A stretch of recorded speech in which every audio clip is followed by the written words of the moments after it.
সবচাইতে বেশি জান্নাতে প্রবেশ করাবে যে আমল, বিষ্ণু বললেন, এক হচ্ছে আল্লাহর ভয়, আরেক হচ্ছে সর্বোত্তম আচরণ। প্রিয় ভাইরা, ইসলামের মেজাজটাকে চিনে নেন, ইসলামের এসেন্সটাকে বুঝে নেন।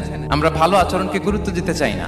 অনেক নামাজি লোক দেখবেন নামাজ পড়তে পড়তে কপালে কালো দাগ ফেলে দিচ্ছে, বাসায় বউয়ের সাথে খারাপ আচরণ করে, খিটখিটে মেজাজের, প্রতিবেশীর সাথে শুধু ঝগড়া, কলিগদের সাথে ঝগড়া, মারামারি, দুঃসম্পর্ক, এরকম আছে না? নাই বলেন, আছে না?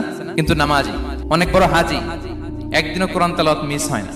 তো এত আবাদত করেও সে ইসলামের আসল এসেন্সটাকে ধরতে পারেনি। বিষ্ণু বললেন, সবচেয়ে বেশি জান্নাতে প্রবেশ করাবে যে দুটি আমল, একটি হচ্ছে তাকওয়াল্লাহ, আল্লাহর ভয়, আরেকটি হচ্ছে উত্তম আচরণ, সর্বোত্তম আচরণ। তো আমরা যেন উত্তম আচরণের অধিকারী হই, আমার স্ত্রীর সাথে যেন ভালো আচরণ করি, প্রতিবেশীর সাথে যেন ভালো আচরণ করি, ছেলে মেয়েদের সাথে যেন আমাদের অ্যাটিটিউডটা ভালো থাকে, আচরণটা ভালো থাকে, কলিগের সাথে যেন ভালো থাকে। বিশ্বনবীর আচরণ যেমন ছিল তেমন আচরণ যেন আমরা গড়ে তুলতে পারি। আওয়াজ করে পড়ুন আমিন।